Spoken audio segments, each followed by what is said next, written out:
मित्रों, यदुवंश का विनाश मौसल पर्व भाग 3 की कथा में आपका हार्दिक स्वागत है। पिछले भाग में आपने देखा, भगवान श्री कृष्ण ने जब प्रकृति के अनिष्ट संकेत देखे तो यदुवंशियों से कहा, वीरों, आप सब प्रभास तीर्थ की यात्रा की तैयारी करो। शायद पुण्य के प्रभाव से ऋषियों के शाप का निवारण हो सके। परंतु मित्रों, यहां प्रश्न यह है, क्या शाप को टाला जा सकता है? क्या भाग्य की रेखा मिटाई जा सकती है? इस रहस्य को समझने के लिए मैं आपको महाभारत के युद्धकाल में थोड़ा पीछे ले चलता हूं।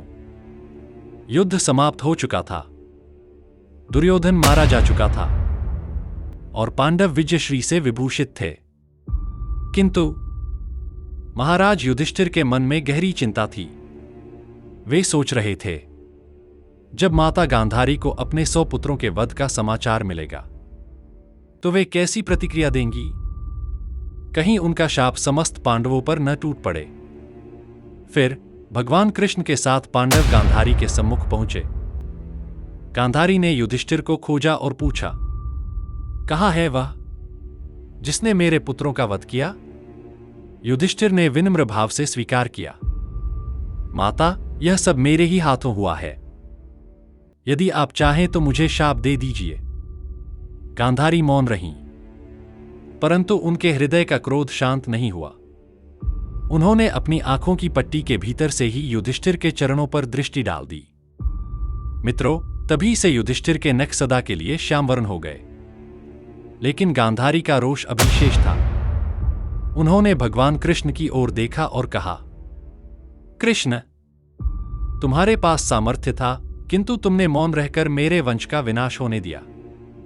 इसलिए सुनो, मैं तुम्हें और तुम्हारे यदुवंश को शाप देती हूं। 36वें वर्ष में यदुवंशी आपस में ही लड़कर नष्ट हो जाएंगे और तुम्हारा वध एक बहेलिये के हाथों होगा।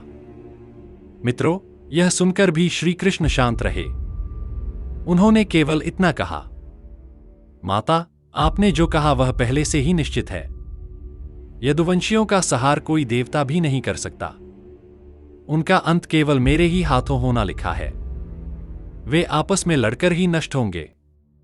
तो देखिए मित्रों, गांधारी का यही शाप यदुवंश के विनाश का मूल कारण बना। ऋषियों का शाप तो केवल उस परिणाम को घटित करने का साधन था। याद रखिए, भगवान सर्वशक्तिमान हैं, लेकिन वे मनुष्यों के कर्म में हस्तक्षेप नहीं करते। यदि वे चाहते तो महाभारत का युद्ध कभी होता ही नहीं, किंतु तब कर्म का विधान ही समाप्त हो जाता। मनुष्य को कर्म करने की स्वतंत्रता है, परंतु फल भोगने में वह स्वतंत्र नहीं। यही विधि का अटल नियम है। तो मित्रों, आपने देखा, 26 वर्ष पूर्व दिया गया वह शाप ही अंततः यदुवंश के नाश का कारण बना। यही समझ लीजिए कि जीवन की अनेक घटनाएं पहले से ही निर्देशित होती हैं, परंतु इसका अर्थ यह नहीं कि मनुष्य केवल भाग्य का दास है। मनुष्य अपने कर्मों से अपने भाग्य का निर्माता भी बन सकता है। यदि ऐसा न होता तो मनुष्य सदा मनुष्य ही रहता। लेकिन देखिए, वह कभी दानव के रूप में जन्म लेता है, कभी देवता बनता है, कभी पशु योनि में जाता है और कभी मोक्ष की परम अवस्था को भी प्राप्त कर लेता है। इसलिए मित्रों, यही विचार कीजिए। भाग्य और विधि का लेख तो निश्चित है, किंतु उसे दिशा देने की शक्ति हमारे कर्मों में छिपी है। विचार कीजिए। तो आइए मित्रों, अब आगे बढ़ते हैं और सुनते हैं यदुवंश का विनाश मौसल पर्व भाग 3 की कथा। वैशंपायन जी कहते हैं, जन्मेजय, द्वारका के लोग रात को स्वप्नों में देखते थे कि एक काले रंग की स्त्री अपने सफेद दांतों को दिखा दिखा कर हंसती हुई आई है और घरों में प्रवेश करके स्त्रियों का सौभाग्य चिन्ह लूटती हुई सारी द्वारका में दौड़ लगा रही है। मित्रों, काले रंग की हंसती हुई स्त्री स्वप्न में मृत्यु और विनाश का प्रतीक है। उसका घर घर जाकर स्त्रियों के सौभाग्य चिन्ह छीनना संकेत देता है कि यदुवंश के पुरुष नष्ट होंगे, स्त्रियां विधवा होंगी और संपूर्ण द्वारका पर सामूहिक विपत्ति आने वाली है। कथा में वापस आते हैं। अग्निहोत्र गृहों में जिनके मध्य भाग में वास्तु की पूजा प्रतिष्ठा हुई है, ऐसे घरों में भयंकर गृध्र आकर वृषणी और अंधक वंश के मनुष्यों को पकड़ पकड़ कर खा रहे हैं। यह भी स्वप्न में दिखाई देता था। दर्शकों, अग्निहोत्र गृह, जहां यज्ञ और पवित्र कर्म होते हैं, में गिद्धों का आकर लोगों को पकड़कर खाना इस बात का संकेत है कि यदुवंशी, जो धर्म और यज्ञ में आस्था रखने वाले थे, अब स्वयं विनाश के ग्रास बनने वाले हैं। गृध्र, गिद्ध, मृत्यु और अपशकुन का प्रतीक हैं। उनका पवित्र स्थानों पर आना और मनुष्यों को भक्षण करना यह दर्शाता है कि धर्मस्थलों की रक्षा भी अब नहीं हो पाएगी और पूरा वृषनियंदक वंशकाल के गिद्धों का आहार बन जाएगा। कथा में वापस आते हैं। अत्यंत भयानक राक्षस उनके आभूषण, छत्र, ध्वजा और कवच चुराकर भागते देखे जाते थे। जिसकी नाभि में वज्र लगा हुआ था, जो सब का सब लोहे का ही बना था, वह अग्निदेव का दिया हुआ श्री विष्णु का चक्र वृषनिवंशियों के देखकर दिव्य लोक में चला गया। भगवान का जो सूर्य के समान तेजस्वी और जुता हुआ दिव्य रथ था, उसे देखते देखते घोड़े उड़ा ले गए। वे मन के समान वेगशाली चारों श्रेष्ठ घोड़े समुद्र के जल के ऊपर ऊपर से ही चले गए। बलराम और श्री कृष्ण, जिनकी सदा पूजा करते थे, उन ताल और गरुड़ के चिन्ह से युक्त दोनों विशाल ध्वजों को अप्सराएं ऊंचे उठा ले गईं और दिन रात लोगों से यह कहने लगी कि अब तुम लोग तीर्थ यात्रा के लिए निकलो। मित्रों, संक्षेप में इसका अर्थ यह है, ये सब स्वप्न और घटनाएं यदुवंश के विनाश के स्पष्ट अपशकुन थे। राक्षसों द्वारा आभूषण, ध्वज, कवच आदि छीन लेना शौर्य, वैभव और सामर्थ्य का लोभ, विष्णु का चक्र दिव्य लोक में लौट जाना, दैवीय संरक्षण समाप्त होना, भगवान का रथ और घोड़े समुद्र की ओर चले जाना, युद्धबल और विजय शक्ति का नष्ट होना, कृष्ण बलराम के प्रिय ध्वज अप्सराओं द्वारा उठा ले जाना और तीर्थयात्रा का संदेश देना। यदुवंश का अंत निकट है, अब प्रायश्चित और तीर्थयात्रा का ही समय बचा है। कुल मिलाकर इन संकेतों का अर्थ है कि यदुवंश से दैवीय सामर्थ्य और भाग्य ने साथ छोड़ दिया था और अब उनके विनाश की घड़ी आ पहुंची थी। कथा में वापस आते हैं। तदंतर पुरुष श्रेष्ठ वृषणी और अंधक महारथियों ने अपनी स्त्रियों के साथ उस समय तीर्थयात्रा करने का विचार किया। अब उनमें द्वारका छोड़कर अन्यत्र जाने की इच्छा हो गई थी। तब अंधकों और वृषणियों ने नाना प्रकार के भक्ष्य, भोज्य, पेय, मद्य आदि तैयार कराए। इसके बाद सैनिकों के समुदाय, जो शोभा संपन्न और प्रचंड तेजस्वी थे, रथ, घोड़े और हाथियों पर सवार होकर नगर से बाहर निकले। उस समय स्त्रियों सहित समस्त यदुवंशी प्रभास क्षेत्र में पहुंचकर अपने अपने अनुकूल घरों में ठहर गए। उनके साथ खाने पीने की बहुत सी सामग्री थी। मित्रों, अशुभ संकेतों के बाद वृषणी और अंधक कुल के लोग द्वारका त्याग कर तीर्थयात्रा पर निकल पड़े। वे स्त्रियों समेत रथ, घोड़े, हाथियों और भोजन पेय की बहुत सी सामग्री लेकर प्रभास क्षेत्र पहुंचे और वहीं अलग अलग घरों में ठहर गए। इसका संकेत है कि भाग्यवश वे सब एक ही स्थान पर इकट्ठे हुए, जहां आगे उनका विनाश होना निश्चित था। कथा में वापस आते हैं। परमार्थ ज्ञान में कुशल और योगवेत्ता उद्धव जी ने देखा कि समस्त वीर यदुवंशी समुद्र तट पर डेरा डाले बैठे हैं।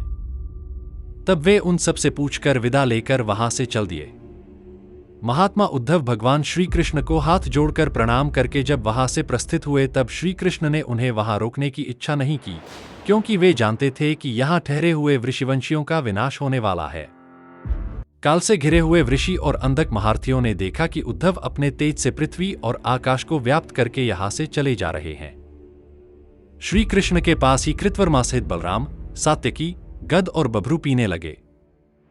सात्यकी मद से उन्मत्त हो उठे और यादवों की उस सभा में कृतवर्मा का उपहास तथा अपमान करते हुए बोले, हार्दिक्य, तेरे सिवा दूसरा कौन ऐसा क्षत्रिय होगा जो अपने ऊपर आघात न होते हुए भी रात में मुर्दों के समान अचेत पड़े हुए मनुष्यों की हत्या करेगा। तूने जो अन्याय किया है उसे यदुवंशी कभी क्षमा नहीं करेंगे। सात्यकी के उक्त वचनों की प्रशंसा एवं अनुमोदन करते हुए प्रद्युम्न ने कृतवर्मा का तिरस्कार किया। यह सुनकर कृतवर्मा अत्यंत कुपित हो उठा और बायां हाथ उठाकर सात्यकी का अपमान करते हुए बोला, अरे, युद्ध में भूरिश्रवा की बाह कट गई थी और वे मरणांत उपवास का निश्चय करके पृथ्वी पर बैठ गए थे। उस अवस्था में तूने वीर कहलाकर भी उनकी क्रूरतापूर्ण हत्या क्यों की? कृतवर्मा की यह बात सुनकर भगवान श्री कृष्ण को क्रोध आ गया।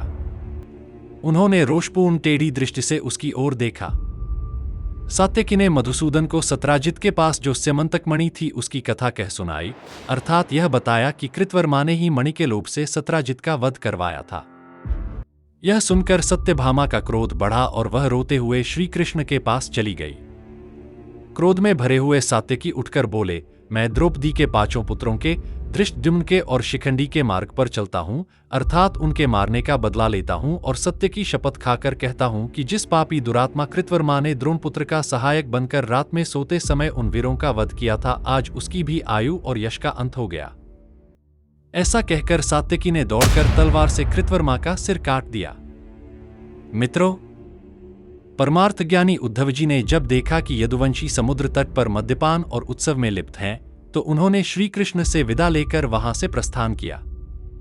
श्री कृष्ण ने उन्हें रोकना उचित नहीं समझा, क्योंकि वे जानते थे कि यदुवंश का विनाश अब निश्चित है। इसके बाद मद्य के प्रभाव में सात्यकी और कृतवर्मा में तीव्र विवाद हुआ। सात्यकी ने कृतवर्मा को उस अधर्म के लिए दोषी ठहराया कि उसने नींद में पड़े पांडव पक्ष के योद्धाओं की हत्या की थी। प्रत्युत्तर में कृतवर्मा ने सात्यकी को भी भूरिश्रवा के प्रति अन्याय का अपराधी बताया। यह वाद बढ़कर हिंसा में बदल गया। सात्यकी ने क्रोध में आकर कृतवर्मा का सिर काट दिया। यहीं से यदुवंशियों के बीच परस्पर हत्याएं आरंभ होती हैं और वंश के विनाश का प्रारंभिक कारण बनती हैं। मुख्य सार: उद्धव जी का प्रस्थान, श्री कृष्ण का मौन अनुमोदन और सात्यकी कृतवर्मा का विवाद, यही यदुवंश विनाश की पहली कड़ी है। कथा में वापस आते हैं। फिर वे दूसरे लोगों का भी सब ओर घूमकर वध करने लगे। यह देख भगवान श्री कृष्ण उन्हें रोकने के लिए दौड़े। महाराज, इतने ही में काल की प्रेरणा से भोज और अंधक वंश के समस्त वीरों ने एकमत होकर सात्यकी को चारों ओर से घेर लिया। उन्हें कुपित होकर तुरंत धावा करते देख महातेजस्वी श्री कृष्ण काल के उलटफेर को जाने के कारण कुपित नहीं हुए। वे सबके सब मदिरा पांजनित मत के आवेश से उन्मत्त हो उठे थे। इधर कालधर्मा मृत्यु भी उन्हें प्रेरित कर रहा था, इसलिए वे जूठे बरतनों से सात्यकी पर आघात करने लगे। जब सात्यकी इस प्रकार मारे जाने लगे, तब क्रोध में भरे हुए रुक्मिणीनंदन प्रद्युम्न उन्हें संकट से बचाने के लिए स्वयं उनके और आक्रमणकारियों के बीच में कूद पड़े। प्रद्युम्न भोजों से भिड़ गए और सात्यकी अंधकों के साथ जूझने लगे। अपनी भुजाओं के बल से सुशोभित होने वाले वे दोनों वीर बड़े परिश्रम के साथ विरोधियों का सामना करते रहे, परंतु विपक्षियों की संख्या बहुत अधिक थी, इसलिए वे दोनों श्री कृष्ण के देखते देखते उनके हाथ से मार डाले गए। सात्यकी तथा अपने पुत्र को मारा गया देख यदुनंदन श्री कृष्ण ने कुपित होकर एक मुट्ठी एरका उखाड़ ली। उनके हाथ में आते ही वह घास वज्र के समान भयंकर लोहे का मूसल बन गई। फिर तो जो सामने आए उन सबको श्री कृष्ण ने उसी से मार गिराया। मित्रों, जब सात्यकी ने कृतवर्मा की हत्या की, तब क्रोध और मदिरा के प्रभाव में समस्त यदुवंशी एक दूसरे पर टूट पड़े। सात्यकी और प्रद्युम्न दोनों महान योद्धा भोजों और अंधकों से युद्ध करते हुए श्री कृष्ण की आंखों के सामने ही मारे गए। यह देखकर भगवान श्री कृष्ण स्वयं भी युद्ध भूमि में उतरे। उन्होंने क्रोध में आकर जो एरक घास का तिनका उठाया, वह तत्काल लोहे के मूसल गदा के समान बन गया और उसी से उन्होंने यदुवंशियों का संहार आरंभ किया। यह वही घास थी जो पहले ऋषियों के शाप के बाद सांब के गर्भ से उत्पन्न लौहखंड से बनी थी। उस समय उग्रसेन ने उसे कुटवाकर पीसकर समुद्र में फिंकवा दिया था, ताकि शाप का प्रभाव न रहे। किंतु समुद्र में फेंका गया वह चूर्ण वहां रेत की तरह उगकर एरक घास के रूप में प्रकट हुआ था। कालांतर में वही घास इस युद्ध के समय भूमि पर थी और श्री कृष्ण के हाथ में आते ही वह वज्र के समान कठोर मूसल बन गई। यह प्रसंग उस शाप की अवश्यंभाविता को दर्शाता है कि जिसे भगवान भी टाल नहीं सके। एरक घास का मूसल बनना उस शाप का प्रत्यक्ष रूप था। यदुवंश का विनाश उसी मूसल से हुआ जो उनके अपने कर्मों और नियति का परिणाम था। उस समय काल से प्रेरित हुए अंधक, भोज, शिनी और वृषनिवंश के लोगों ने उस भीषण मारकाट में उन्हीं मूसलों से एक दूसरे को मारना आरंभ किया। नरेश्वर, उनमें से जो कोई भी क्रोध में आकर एरका नामक घास लेता, उसी के हाथ में वह वज्र के समान दिखाई देने लगती थी। पृथ्वीनाथ, एक साधारण तिनका भी मूसल होकर दिखाई देता था। यह सब ब्राह्मणों के शाप का ही प्रभाव समझो।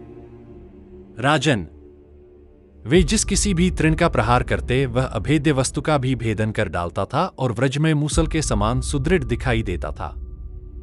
भरतनंदन, उस मूसल से पिता ने पुत्र को और पुत्र ने पिता को मार डाला। वहां मारे जाने वाले किसी योद्धा के मन में वहां से भाग जाने का विचार नहीं होता था।